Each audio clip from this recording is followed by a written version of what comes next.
Hello, and welcome to Beyond the Bar, a podcast that bridges the gap between where we are and where we're going, one story at a time. I'm Vanessa Erhirhie, and I serve on the BLSA Canada board as the National Director of Alumni Relations. As I enter into my second year at McGill University, I feel incredibly excited and privileged regarding the opportunity to connect with Black legal alumni across Canada who have walked this path before us and who are eager to share the wisdom they've gathered along the way. In each episode, we'll dive into the journey of those who have moved beyond the classroom, beyond the exams, and into the world with purpose and passion. My hopes for this podcast is that it will serve as more than just career advice. I hope listeners can find inspiration in the stories of those who have faced challenges, made choices, and built lives that resonate with meaning. I'm thrilled to take on this project and invite you to join me in exploring what it means to go beyond the bar.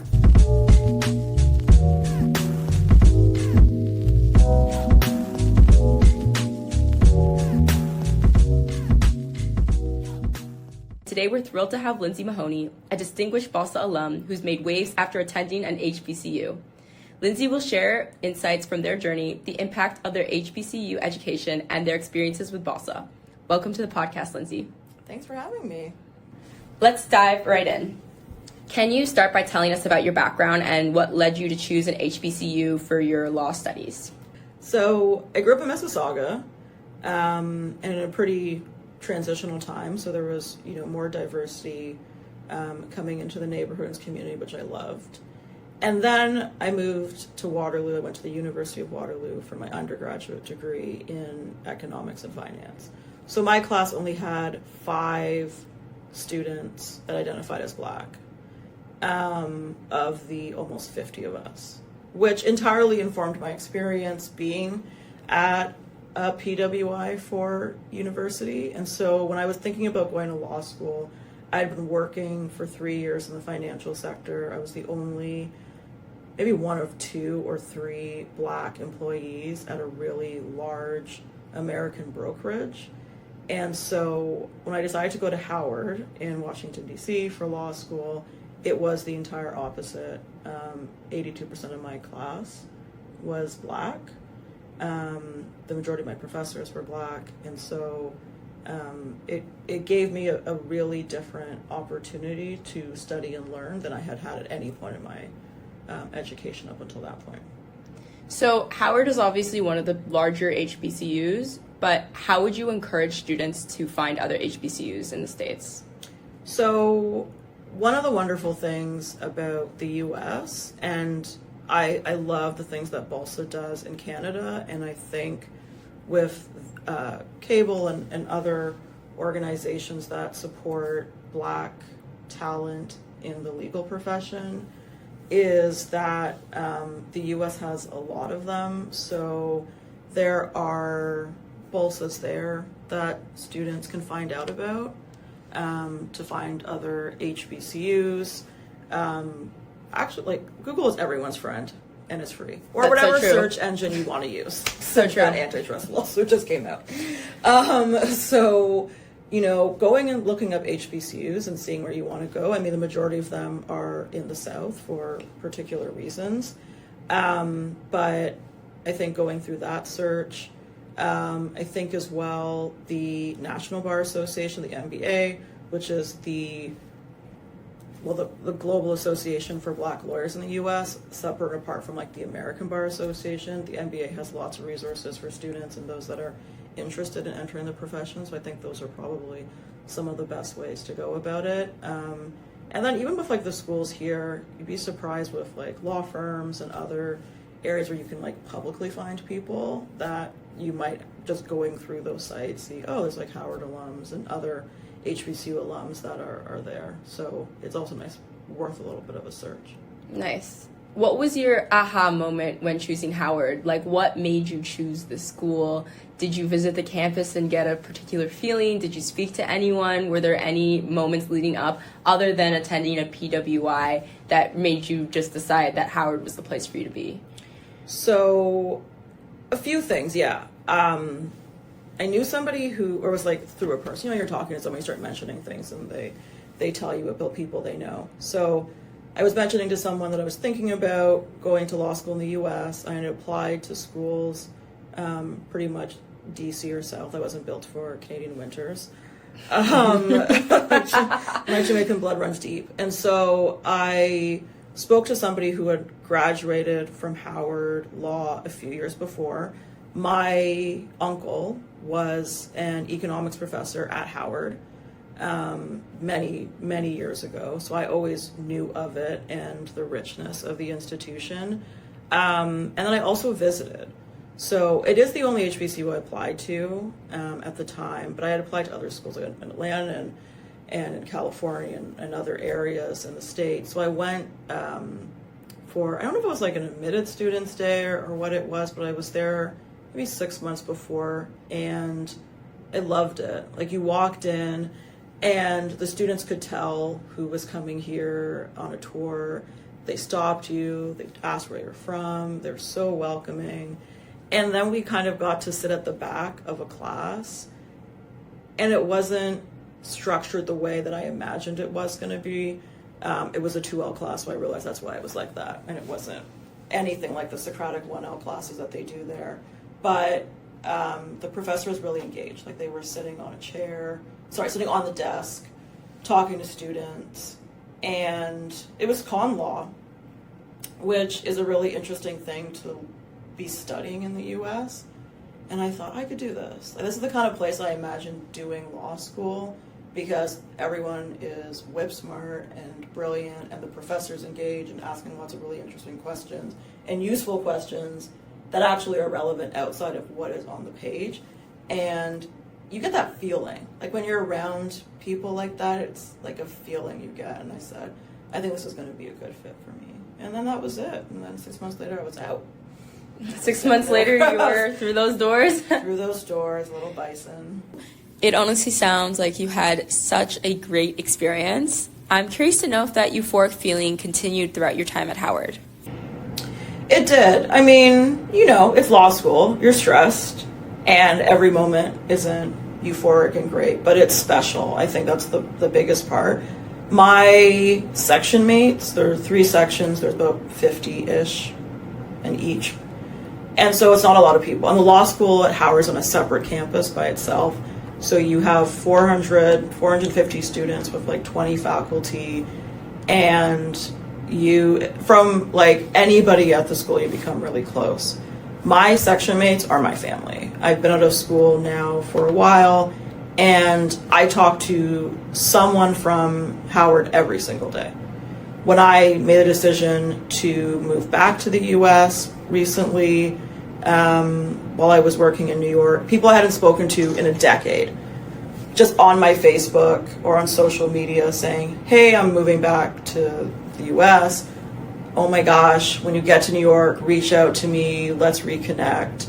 Going to professional development conferences and anything, and you would see on the list of attendees somebody who was at school at the same time as you, and then reaching back out. Like, it is a really special community, and I think for a lot of Black Canadian law students, they probably have that experience on a smaller scale because there might be less of them.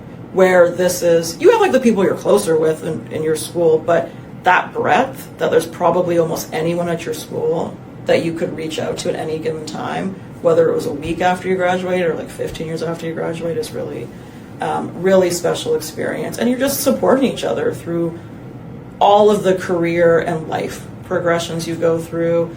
I would fly all over for weddings, for baby showers, for huge life events and promotions. You watch the person who was struggling in a 1L class now be a partner, or you watch them as a really fantastic civil rights leader in their community, classmates that are professors, and that bond, because of having the experience, I think, of being at HBCU, it really continues on, I think, in a way that other folks don't get, because the stakes are so much higher for us. And I think as the undercurrent, we know it, but we also have a good time, because I mean, that's what Black people do. So it was fun in the midst of, the stressors. And you have people that really encourage you while you're through it. You can feel like you're not supposed to be here, that you're not doing well enough. And then your classmates are like, what are you talking about? You're here. So you are good enough to be here. And you have to have that faith in yourself and your abilities to work through it. And I had people every day say that to me as I kind of questioned at points during law school, like, am I doing enough compared to my classmates? Because that doesn't matter. That's anywhere that you work or that you go to school, I think. But it might just be that difference because you have people who are more invested in your success than you might have it otherwise. How about the professors? How were the relationships students had with them? You had mentioned earlier that there was a strong network, and I want to explore more on what you were referring to. From what I've heard, there are some interesting personalities. There are. It's funny because you don't think of it at the time. Maybe you do, but you're just trying to survive and get through class. But one of, I think, the most prolific professors at Howard is Patricia Worthy. You can Google her because she'll come up. She graduated from Howard Law in 1967. She was a litigator for a while in DC. She was one of the first 4 Black female lawyers in DC, like hard stop. And she would tell stories of going to court and she was wearing a pantsuit and then getting sanctioned for it, and then the judge looking at her and she's like, why can't I practice and represent my client in a pantsuit when my male colleagues can? She was a appointee for George Bush, I can't remember which, to help with the selection committee for justices to the U.S. Court of Appeal. And then she was the same person who treating you statutory interpretation and professional responsibility. She was fly. She is fly. She's still here and still teaches, not a hair out of place.